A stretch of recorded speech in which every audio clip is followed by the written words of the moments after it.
Okay, so this video goes out to all the people thinking like, oh my god, I want to kill myself. Um, Life sucks so bad. Society is so fucked. You know, excuse my language, but I understand where you're coming from. I've been there before, and I think some of you would like to know some psychological tricks I learned that actually pretty much saved my life and put me on the right track and stuff. And I'll just let you know, I hate like self-help books. I hate the ones that are like, you just have to exercise every day, and it's like, I can barely even get out of bed because I'm so depressed. Like, I know I should exercise. The problem is I can't. They're like, think positively. And it's like, yeah, I wouldn't be reading this book if that were possible. But anyway, so this is no bullshit. Like, this actually works. It's the only thing I've found that actually works. And it doesn't mean that I never get depressed. Like, things happen in life that really suck, and you know, I still have ups and downs after this, but the ups and downs after using these techniques, but the ups and downs themselves are just like kind of, they're not like, and so it's pretty good, yeah. Let me see. Cutting to the chase here. Okay, no, I won't cut to the chase. Let me tell you real quick, cause I read this hypnotist book when I was 20 or so, and when I read it, as I was reading it, when I fell asleep, I would scream at night, just like screaming bloody murder, and I didn't realize it. I didn't wake up from it. My roommate told me. She was like, you screamed so hard for like 2 minutes and then you stopped. But that morning, after the screaming, I was so like refreshed. It was like the first time in my entire life that I felt good. Like that I felt after I sleep that I don't feel tired anymore. That I'm like, and I went to school that day. And usually I feel like, I'm surrounded by enemies. Like everyone hates me and they're out to get me. But I kind of started feeling this sort of safety being around people, like they don't actually hate me, they're not even thinking about me, that sort of thing. Like like you can say in your head, yeah, they're not thinking about you, but seriously, they're not thinking about you. And let me think. Yeah, it's one thing to tell yourself that, but you don't listen to yourself. You don't even listen to your own advice, because if you think you're such a piece of shit that should kill yourself, there's no reason for you to listen to your own advice. So the trick is here. You don't ask anybody, any person for advice, first of all, because you can't trust people. They're the ones who made you feel like this. If you could count on people, until now, you wouldn't have the feeling like you want to kill yourself and leave this world of humans, to freedom in death, So don't ask them. Don't go to your friends or family for help, because they're the ones who make you feel like shit in the first place, obviously. Which is not entirely their fault necessarily. 1 second. Water.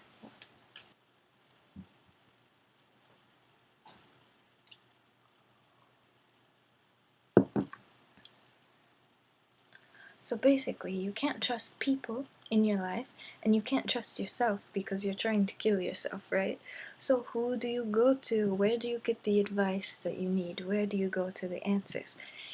The trick is, okay, you just close your eyes and just focus. And it's not like meditation or something. Like, people always think, oh, if I want enlightenment, I have to sit in a certain way, and I have to do these certain rituals and stuff. There's no rules for it, except one thing. You ask death. You have to focus on death. Death is your friend. I mean, you're trying to go to death by killing yourself, so why don't you talk to death first and ask for an invitation before just, going to his house without, any announcement? You know what I mean? You gotta talk to death. So let's see, you say death. In your brain, you're talking to death. So every time you try to talk to death, you have to say his name first, which is death. Before every sentence you say to him. And second major point in your conversations with death before you barge in on his house and kill yourself, you have to get rid of the interruptions in your mind. You see, us humans, we like to think that all of the ideas in our head are so original and stuff, all of our thoughts come from ourselves, but that's not true. We have this sort of, like Carl Jung called it, collective unconscious. We're all sort of connected to each other. For example, if one person yawns, like you want to yawn, or when people are marching in a parade or something, all of their whole how do you say, the tempo is exactly the same. They're in total synchronicity. That's possible because of this sort of invisible connection to people's between people's brains. They're on a sort of wavelength, and so certain thoughts go back and forth, unspoken, sort of like an internet connection, like a wireless internet, but just brain-to-brain connection. So there's some, nefarious uses for this. There are evil people in the world, and I mean, they are just born evil. Even if they don't really act evil on the surface, they're born evil. They're always going to be thinking evil thoughts, and sort of negative energy. You have to get rid of it. And I know this sounds all cultish and stuff, but I mean, the thing is, you don't have to buy stupid crystals. Like, I really hate spiritual type people, because they are the interruption between you and death anyway. They're trying to hijack your spirituality, but spirituality is something inside you. It's your spirit, you can't buy freaking power stones or charms or, indulgences or some crap, it's it's something you just have to do in your brain. So you get rid of these disturbances from how do you say, maleficent people, these evil people, born evil, they die evil, they're never changing. They're always going to be basically abusing you violently in your brain and making you want to kill yourself. So we gave a name to these people. It's called dominators, because they dominate you. They try to play God. They think of themselves as gods. And so they have this whole construct where by abusing you in your head, they force you to sin. And then they punish you for sinning. So they create these, they create your sins and then they punish you for them. That's this, the way that they play God, They pretend to be God. And they think that they're saving you from sin, which is the sin that they create. The hypnotherapist gave an example, like when he was a little kid, about 3 years old, his mother got him a birthday cake, and she's like, bring in the birthday cake from the kitchen, and he was only 3, and so he was holding the cake like wobbling, and then he dropped it, and she said, I knew you were gonna drop it. And it's like, okay, if you knew he was gonna drop it, why did you ask him to bring it in the first place? So, you know what I mean? They create the sin and then they punish you for it. But a lot of this is done just over the brain-to-brain connection, so we just cut the connection. You ask Death to do it. You say, Death, can you get rid of the interruptions from dominators? and you get a yes or no, you know, and then you just get your death to get rid of these. And you check every time, are the interruptions gone, are the dominators here, is our connection pure? You ask these questions, and every time you put death in front of your question. And what else is there? Right. And if you don't get an answer, that's also an interruption from the dominators. There's no reason that you can't get an answer from death. Death is always with you. It's it's inside you all the time. It's in your heart. You know, it loves you. It is, you know, it's always there. It'll always have an answer. It's ridiculous that you wouldn't have an answer. So, in case you don't get any answer, try again to get rid of the dominators. And it's also more effective of getting rid of the method of getting rid of dominators is more effective if you know exactly who are the dominators in your life. It could be one or two, one or both of your parents. It could be your grandparents, some of your grandparents, one of them. It could be boyfriend or something. Mostly the ones in your immediate family are going to be the most harmful to you. Those are the ones you have to determine. The way you determine them is you ask death. Death knows the truth about everything, and there's no one truth exactly, you know what I mean? There's dominators. They have their own truth that they follow, or that they try to follow. There's as this hypnotherapist says, and then there's there's nothing people, and that's the majority of people. Dominators are about 30% of the population at any given time, give or less, give or take. And then there's nothing people, that's like the other 70%. And nothing people, basically, their truth is, well, the dominator's truth is that they are God, and they have to punish people for their sins in order to save them from damnation, eternal damnation, that sort of playing God sort of thing. And for nothing people, there's just nothing. Their truth is nothing. It's actually quite a beautiful thing. I mean, it's almost like Buddhistic type thought, but like, there is no life, no death, no nothing. Just, there's no truth even. Their truth is no truth. It's just nothing. And then there's a very, very, very, very small percentage, maybe like 0.00001% of the population is like, how do you call it? People of the light. And their truth is that they always ask death all the time, everything, and they just always follow purely death, and death is their truth. And so anyway, but most people are just nothing. But and the nothing people and the light people, they get controlled by the dominators. The dominators are always trying to dominate people. That's how they live.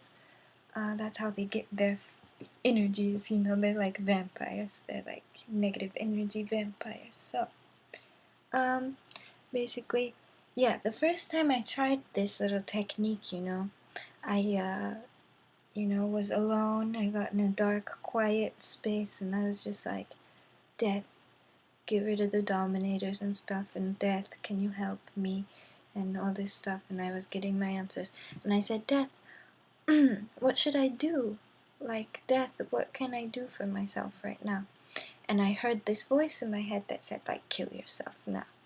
So if you get any of those weird answers, that's not death. Death loves you. He's never gonna tell you to hurt yourself or do anything weird like that. So you just have to get rid of the dominators, because that's the dominators hijacking your brainwaves, basically.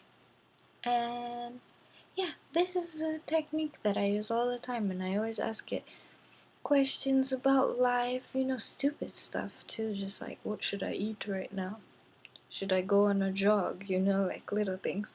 But also, or like, what should I wear today? But also, like, really, really important questions too, like what is the meaning of life, should I move to another country, should I, or even like historical questions. There's lots of historical revisionism, or like there's lots of how do you say, conspiracy theories out there, reptilians and such. Um, and so you could ask those little details about, who did 9/11? Hmm? Who did 9/11? Or, was Hitler right?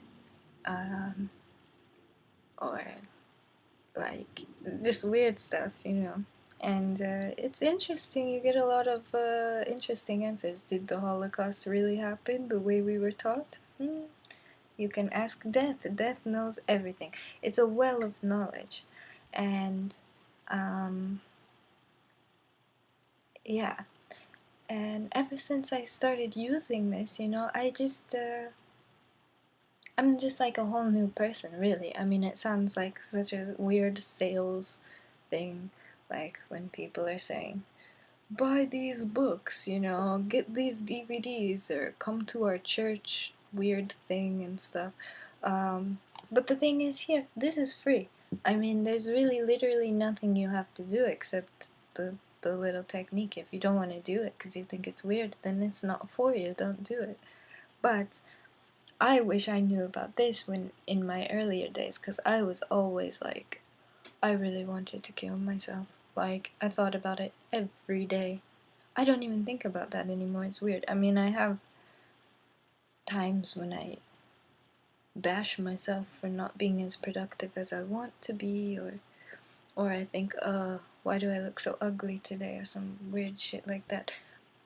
But you have to remember, all of these negative thoughts, they don't come from inside you. If you're a nothing person, if you're not a dominator, then even if you are a dominator, dominators don't have feelings, so they're just, it doesn't matter. They're not really humans. They're demons, and they're the shape-shifting reptilians. They're the demons in human form. But, I mean, they're biologically human, I guess. But, spiritually, they are demons. But if you're a nothing person, there's no reason for you to have any feelings, really. I mean, think about it. Your truth is nothing.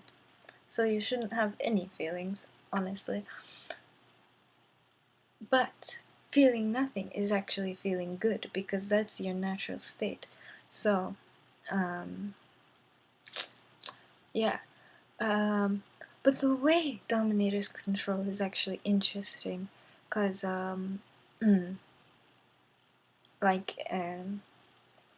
when you abuse someone, it like literally hurts their brain. Like, for example, they did experiments, I don't know how they did these experiments. I wonder if humans are harmed in these experiments, but they determined that, like, yelling at someone really violently, loudly, does the same amount of, like, brain damage as, like, actually getting violent and punching someone in the face. So, that sort of psychological abuse creates pain in your brain, and then your brain naturally releases endorphins and other, like, pain relievant hormones, and then you can get addicted to these hormones. So in that way you become addicted to the dominator himself, in order to get these pain relieving hormones. You go back to the doctor giving you those, and so then you get attached to the people who are abusing you. And this abuse, it can really be the other way around, like if there's a wife beater and his wife, she doesn't do anything wrong, but she's getting beaten and stuff. Maybe she's a dominator and she's abusing the person in their mind, so that her husband in his mind, so that he goes so crazy that he wants to beat the shit out of her. this happens. It could be children too, you know, sick children even, you know, and they're making everyone feel guilty and sad about them. They could be dominators. And they don't even do anything wrong on the surface. It's just their inside. Spiritually, they're evil. Evil, you can't prove this stuff with science, you know. But the way that the hypnotherapist came upon this theory, it's not like some theory he thought about in his head. He was using these hypnosis techniques. I mean, he's a hypnotherapist, so he hypnotizes his patients. And then he asked the victim, oh shit, my hair. He was asking the victims of like sexual abuse and child abuse sort of stuff, why, or he would get them to ask their unconscious mind during this hypnosis. Ask them why does, oops, what is this? Ask them, why did my father do that? Why did my mother do that to me? Sort of questions. And then he had separate patients, separate times saying, because it's a dominator. Or sometimes it's not a dominator, but they're being dominated by the dominator and being forced to do this sin of child abuse or sexual abuse. And so one could say, you know, that's just the hypnotherapist projecting his own thoughts into his clients' minds. But if you say that, then you accept the premise that thoughts can be, you know, unspoken thoughts can be transferred between people's minds through suggestion and without actually speaking them, without actually doing them. So you actually accept the theory itself, and you can say, oh, that's circular reasoning, but the thing is, you can't prove good and evil with any amount of logic. I mean, for example, another YouTuber talked about this, but there's no way to logically say why bestiality is wrong. You could say the animal doesn't have consent. Well, the animal doesn't consent to, like, a dog doesn't consent to being a pet. A cat doesn't consent to going to the vet. But you'd be hard pressed to find a person saying it's absolutely wrong to keep a cat and to take it to the vet to get it taken care of and get its medicine and everything. And, you know, you can explore all the logical, you know, reasonings, but you can never really say why it's wrong, why bestiality is wrong. So these good and evil questions, the only person you can ask is death. And that's basically the point. But let me see. Are there any weird examples I can give? Okay. That hypnotherapist, he had a client who was a woman who had this extreme, like, pain in her eyes, like behind her eyes.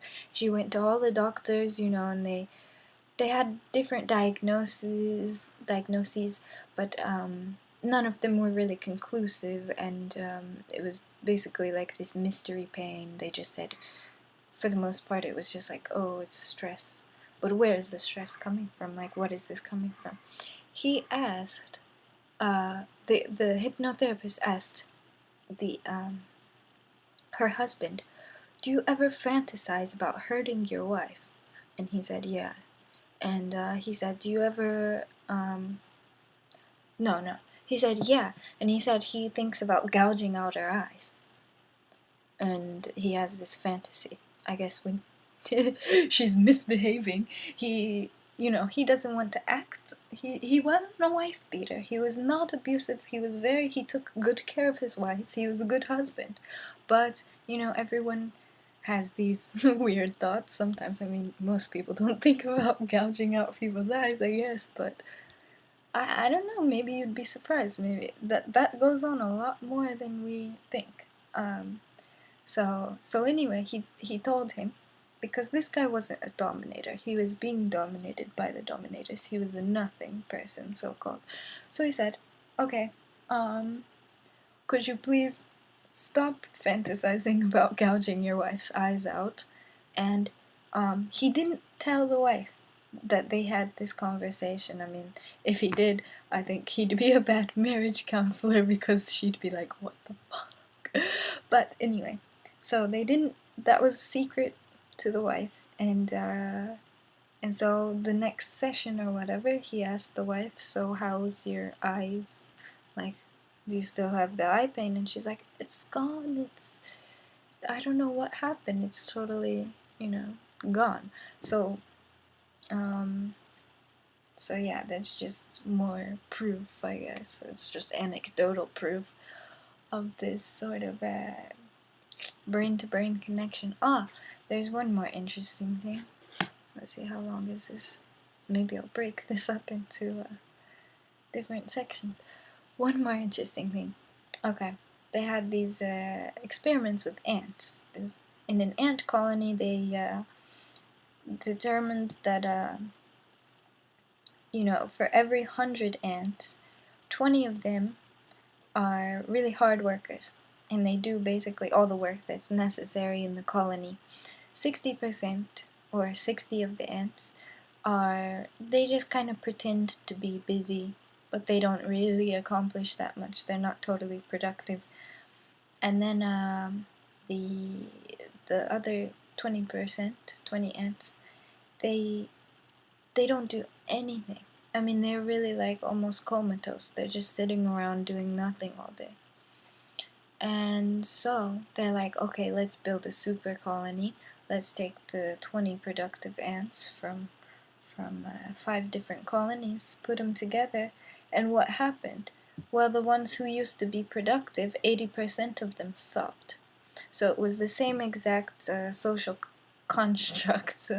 Leftists use this term way too much, so it's not funny to say. But this is an actual social construct. It was the same social construct. It was the same ratio, 2:6:2, where 20% are hardworking, 60% are relatively, not very hardworking, and then the other 20% are, just totally incapacitated. And they did the same sort of experiment with school children. So you take a class, and there's the same sort of ratio, where 20% are bullies, and they bully the bottom 20%, and the 60% are just spectators. They might say, no, don't do that, or they might laugh or something, but they're not really directly involved in this. And if you take all the bullies and put them in one class together, you see the same exact phenomenon occur. So, the way the hypnotherapist rationalizes this is in every group, through this brain connection, through mirror neurons, which I'm not really going to get into because of reasons, but the mirror neuron connection, the brain-to-brain connection in any group automatically creates a sort of hierarchy where the people at the top relieve their stress on the people below them, and the people in the middle, they pass it down, so that the people at the very bottom, they're like sponges for everyone else's stress. They're like the trash can that everyone dumps their crap into, and they're just always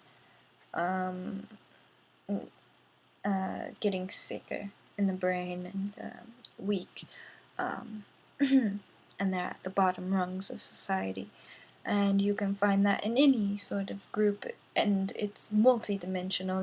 One person is in a group in the classroom, and he falls into a certain position there, and in his family, and in the greater society and stuff.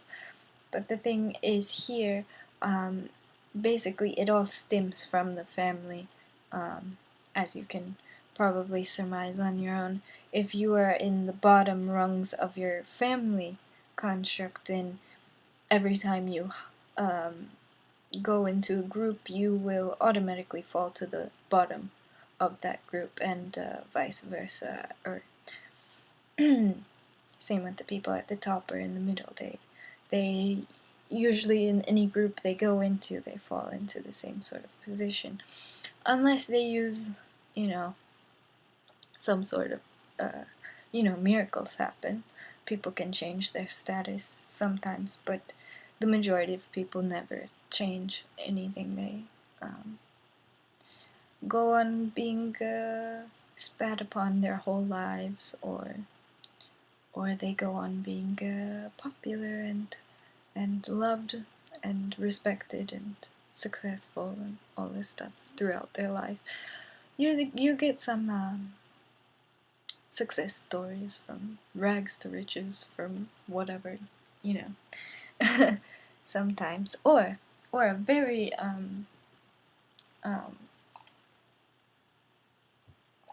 profound and relevant example of people changing their sort of status in this sort of mirror neuron network in society is when people have a near-death experience, or they have a death experience. They die for a few minutes and they are brought back to life. Some people who have, they they come back from that a different person, completely different person. Lots of, if you go through videos of people talking about their near-death experience, they usually have a lot of, if it's a Western person, they have a lot of biblical imagery. I would suppose, I haven't heard any interviews from like Asians, but I would suppose if it was an Asian, then they would have a maybe Buddhist type imagery, or Japanese person, maybe Shinto, Buddhist type, their sort of spirituality. But anyway, they have a spiritual experience, but the theory is here that when they're dead, their brain connections to all these networks cut off temporarily, and so they are free from the dominators in their networks, and so it's like a reset button, and so most people, they usually talk about feeling such a good, warm, loving, like safe feeling when they're dead. This is death. That's why I'm saying death loves you. Death is good. Like, death is really great. Person, I don't know. It's not a person. People suck. Don't trust them. But death you can trust. He'll always be there on your side and stuff. So and he can cut off these bad people from your life. Some more advice for people who want to kill themselves, or they have some sort of psychological problems, which is not your psychological problem. It's coming from the dominators. It's created from the dominators and suggested to you, basically, and you take on this stress as if it was your responsibility, and it's not. So what was I gonna say? Let me think. I forgot. Hold on.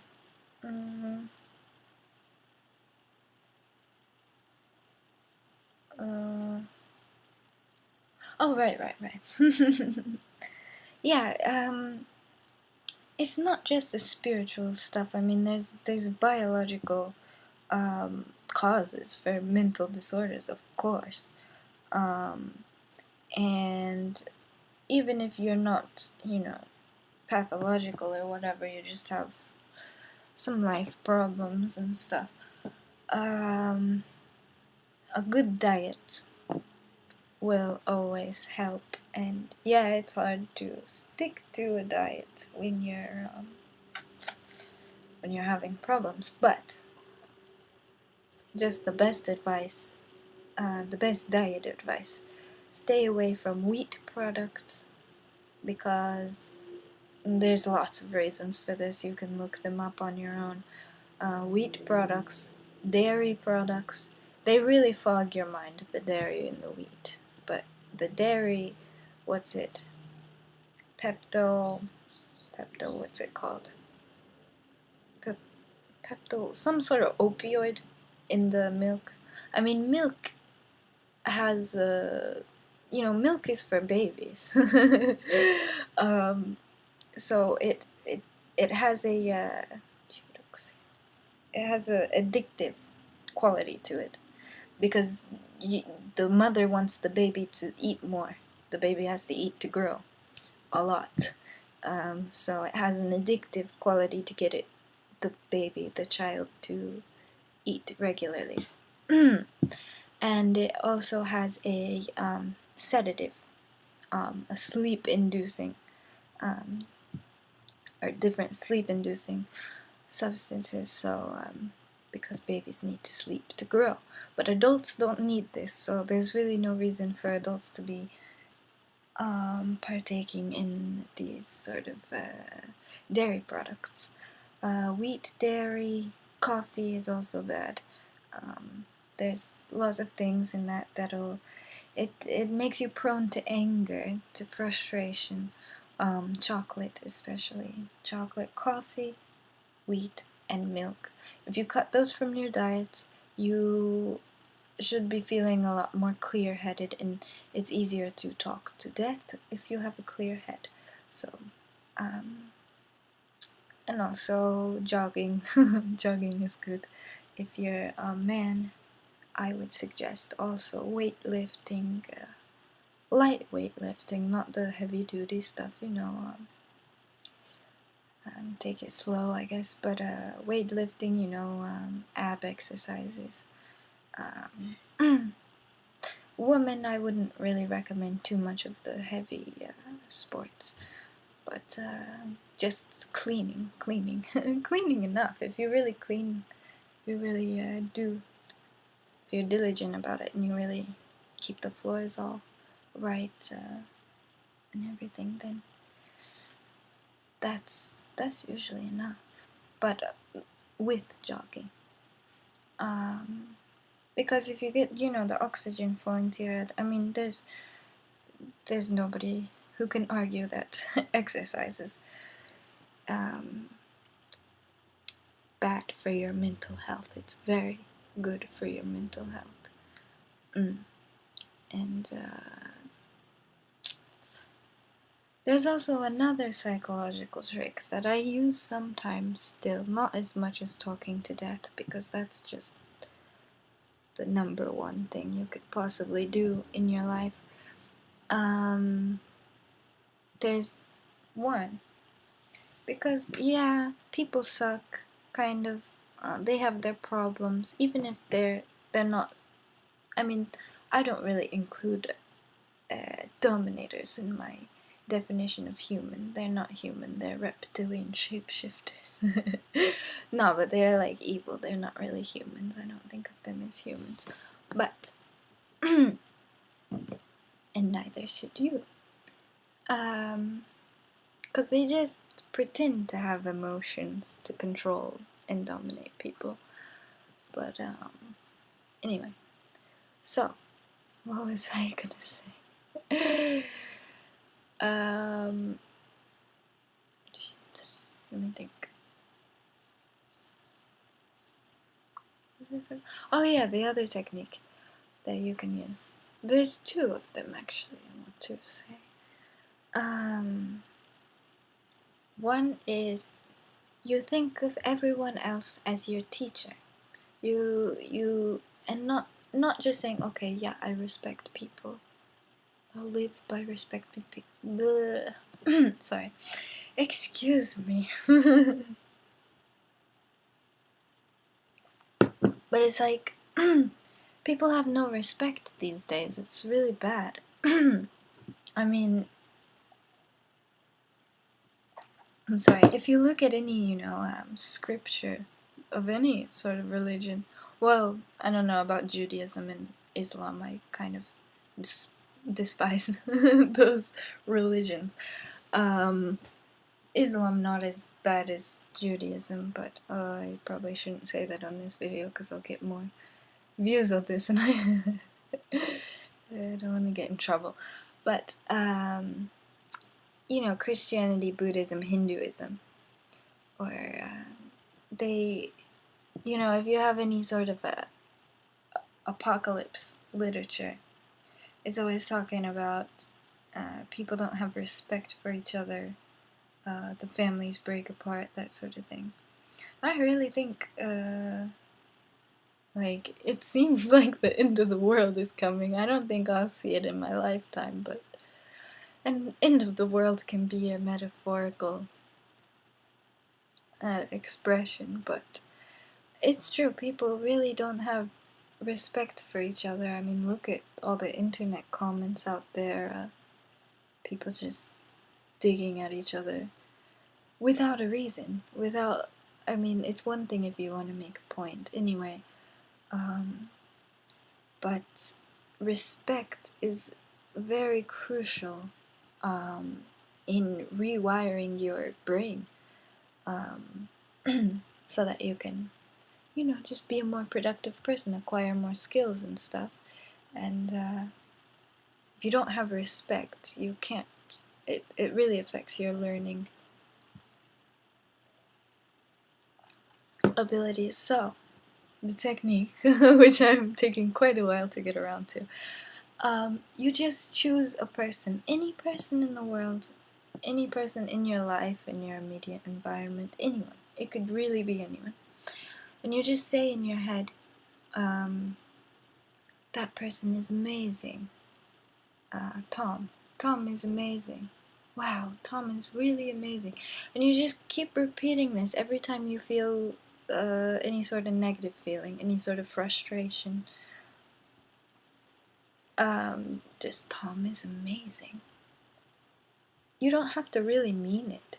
Just say it to yourself over and over again until you feel better. And then wait for something to happen. Something may surprise you. But you have to be persistent with it. That's key. You have to really just do it anytime you feel bad and keep doing it until you feel good. And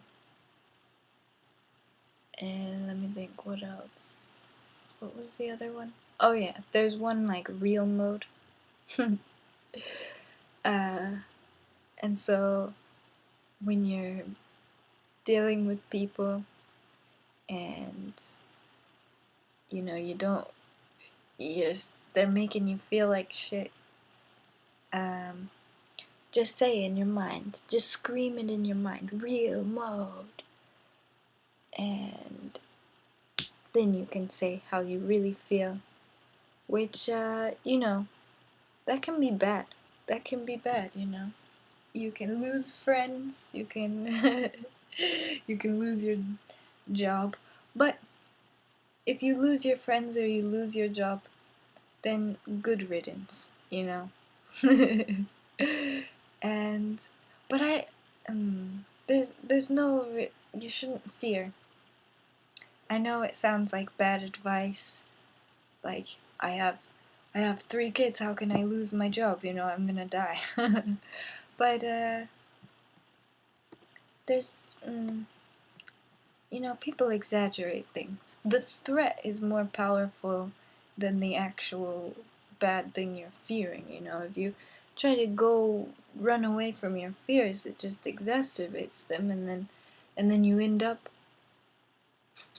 in a worse situation than if the thing you're fearing actually happened in a lot of cases. Anyway, sorry, I was itchy. There was one more. Cheat mode. So, going back to the 2:6:2 ratio, if you feel you're at the bottom 20%, of society, and that's not really a socio-economic. That doesn't mean you're poor. You can be rich and still be at the bottom of this sort of mind network if you're miserable. But anyway, if you feel that you're on the bottom 20% and the network, the brain-to-brain network that you're in, hates you and wants you to take on the stress, you can cheat your way out of it. Your knowledge of it, knowledge is power. Knowledge is the key to freedom. So all you do is just chant in your mind, cheat mode. You use this cheat code to break the 262 sort of system, and you can rise to the top 2%, or I mean 20%, the top 2 of the 262 construct, just by chanting in your mind. And if you don't want to believe it, I mean, I know it sounds retarded, but then it's not for you, then don't use it. But I use this stuff, and I'm pretty successful. I mean, I'll just tell you about myself, because I was I was really suicidal. I don't know if I said that in this video, but when I was 14, I took a bunch of pills and I went to a crazy hospital. And the first day I was there, the first girl who talked to me, she hung herself with her bed sheets and everything. Like, even after I got out of the mental hospital, like, I had problems with like drugs and stuff. I was smoking weed all the time. I tried like LSD and ecstasy, cocaine, all this stuff. I mean, I've done everything except crack or something. I don't do nigga drugs. Or heroin. No. That's just way too scary. But yeah, and I was, like amphetamines and stuff. And I lost a lot of weight too. I mean, I was never too crazy with it. I wasn't like, I mean, you can look at me now. I didn't totally destroy myself, obviously. But I was miserable. I was miserable until I was about 20 and I learned about these techniques and stuff. And I read the book and I screamed. I screamed and screamed at the night, and I still have that very, very rarely, but it happens sometimes. But never like the first time.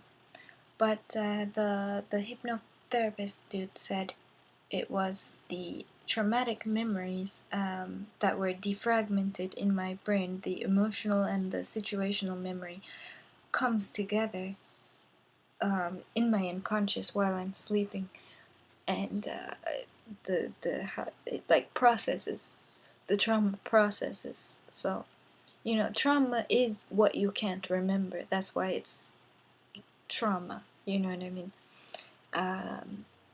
Because you can't remember it properly, because the memory isn't properly processed, it affects your daily life.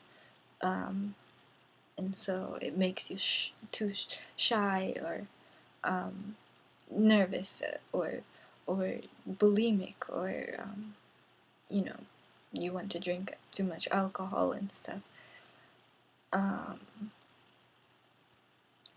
And let me think. So, what was my point?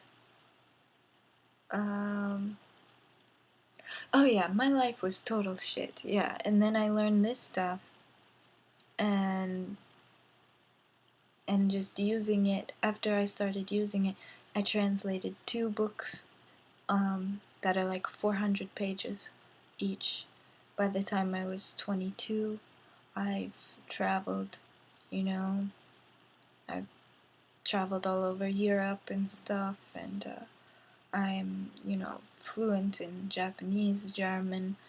I've studied Italian. I'm not really fluent in anything but Japanese and German, but I can read basically Italian and Spanish and French, and even the other day I was reading comments in a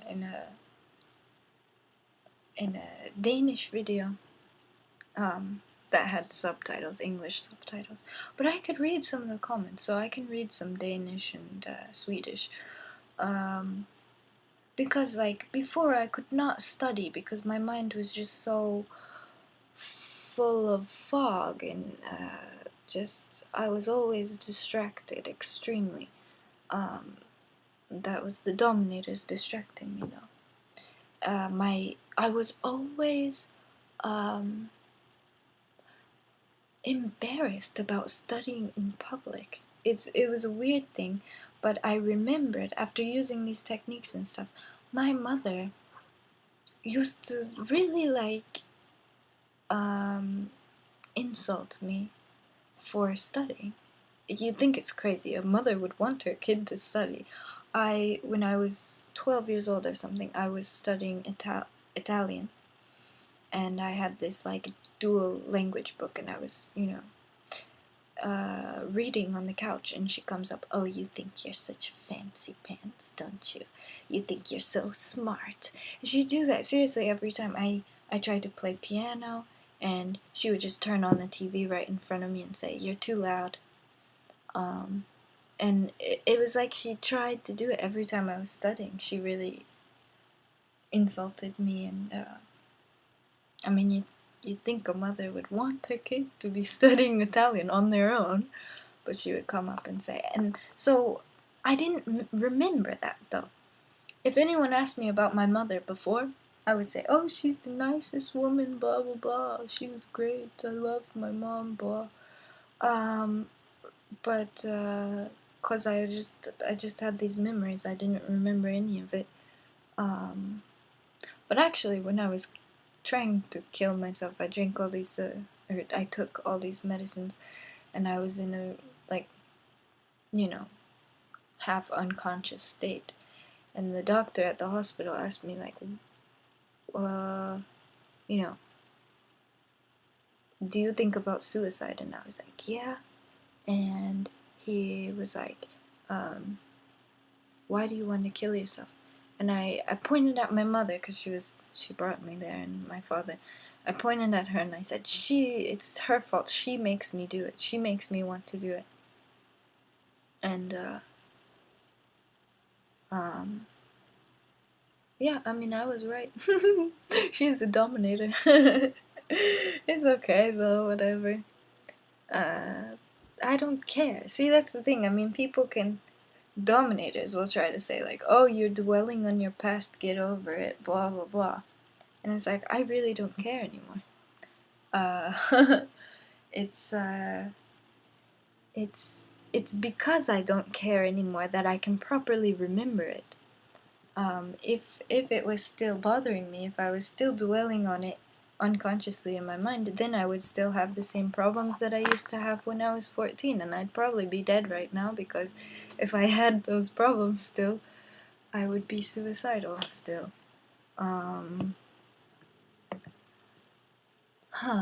Let's see, what else? Yeah, and when I was a teenager and stuff. And it's not just teenagers stuff, I guess. I mean, you could say, but when I was a child too, I was very depressed a lot. I would just cry and cry and cry sometimes. And I had nightmares. I had terrible nightmares my whole life. And I always dreamed about my parents killing me. Or a lot of times it was my mother killing me, and then my father was just not doing anything, not helping, not trying to save me, Or sometimes he would be killing me. I even had a dream that, like, sometimes I would realize it was a dream in the dream, but it was still a nightmare. And I was like, I don't know how to get out. I was like, wake up, wake up. But I remember, you can't really die in dreams. You always pretty much wake up before you're dead.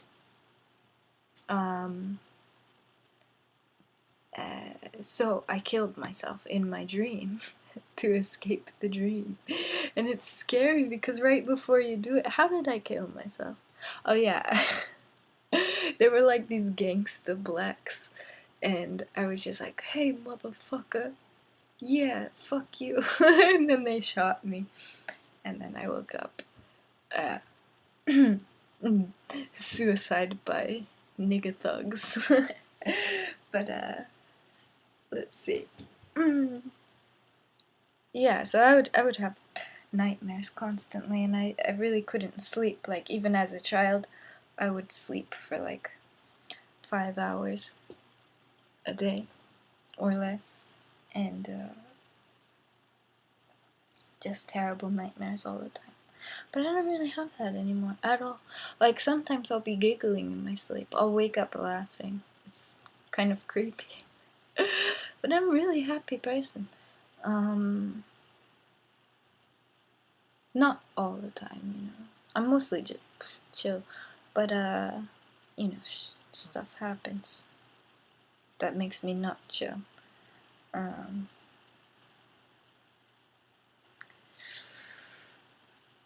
But in those times, I ask my heart to guide me. I ask death in my heart to guide me, and it tells me the answers that I need to know. Let me think. Is there anything else? I think I really covered everything. This is a very long video.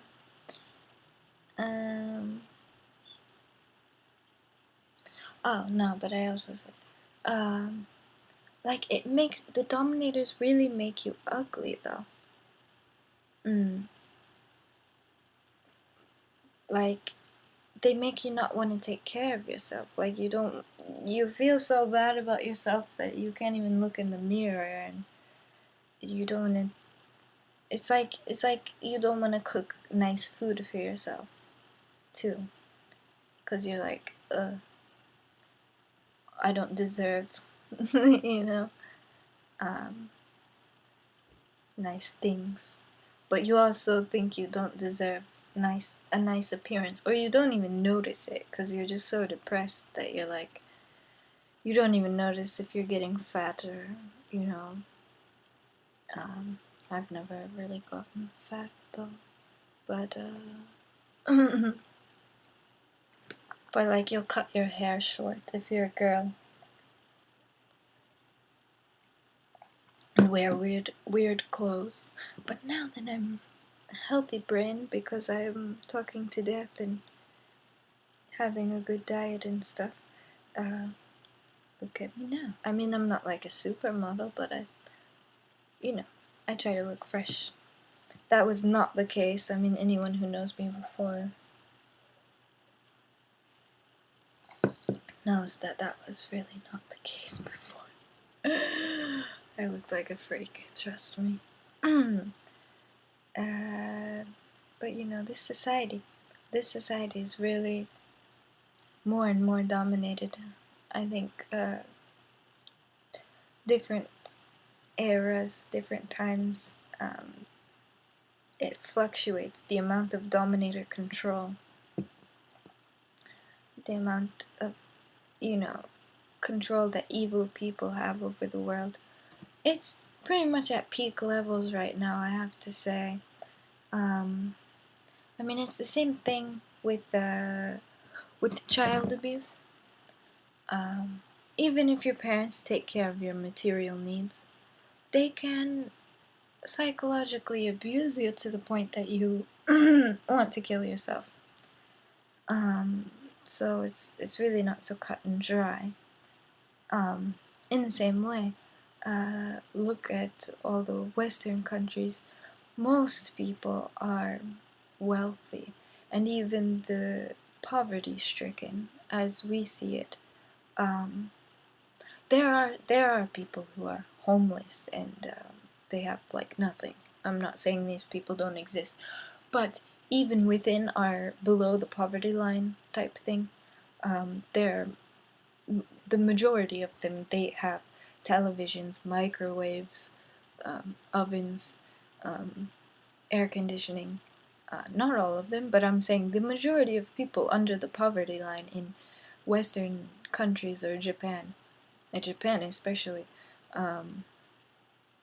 because yeah, they're homeless in Japan, but still, it's they don't have so much poverty like even in the United States.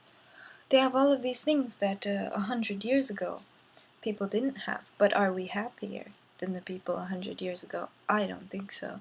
Are we more respectful and loving? You know, are we having less psychological problems? It's the exact opposite, isn't it? And so it's like, you know, it's like when the devil said to Jesus, you know, take this stone and make it into bread. And he said, you know, people don't live on bread alone. If you get what I mean, there's a natural world, and people need spirituality in a way. They don't just live on these material pleasures. You get into this sort of nihilism, and it's just it'll suck all the life out of you, this sort of materialism. And that's what I mean by this stuff can't be proven with science. You can't prove if someone's evil using science. You can only ask death. And we need to have a more intimate relationship with death to understand ourselves and the world around us. And it affects you on a genetic level too. I guess I'll get into that in another video. But yeah.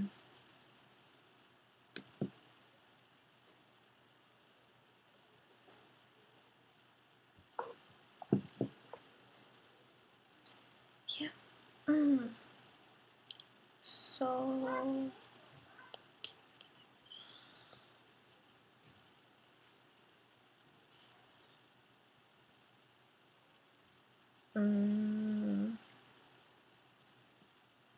yeah, so if you have any questions, I guess put them in the commentating thing underneath. Commentating thing. And I'll try to make more different type of videos like this. Oh yeah, and in the information box I will put the names of the books that I translated so that you can read them if you're interested. But now don't think this is profiteering, because I was paid a lump sum for translating the books. I don't get any royalties, 0%, okay? This guy isn't paying me to advertise. We don't even have any, how do you say, correspondence as of the past year or so. So I really just respect his work, and I think the world should know about it. He said he wants to make Japan, he's Japanese, he wants to make Japan healthy again. So, and I believe his methods can, if they are well known, they would practically get rid of the his industry, basically, of because he's a counselor. If these ideas spread, because you can do your own counseling. Now, it won't get rid of psychiatrists, because you know, it doesn't cure schizophrenia or something. If you're schizophrenic, you can use it. Maybe you can, you know, actually the person who introduced me to this is schizophrenic, or I don't know if she really classifies as schizophrenic, but I think she was diagnosed as schizophrenic, and she doesn't have so many hallucinations anymore, I don't think, at all. A lot of these actually a lot of these psychological diseases are caused by the dominators influence the evil in the world. I had some autistic symptoms of autism, and attention deficit disorder, I guess. I probably still do a little bit, both of them. But anyway, if these ideas spread, then it kind of gets rid of the whole talk therapy, because you don't have to talk. You don't have to pay $100 an hour to talk to some asshole. You can talk to death directly, who is the only person who will ever give you 100% infallible advice. Yep. Okay, that's all. And let me think. No, that's it. Okay, have fun.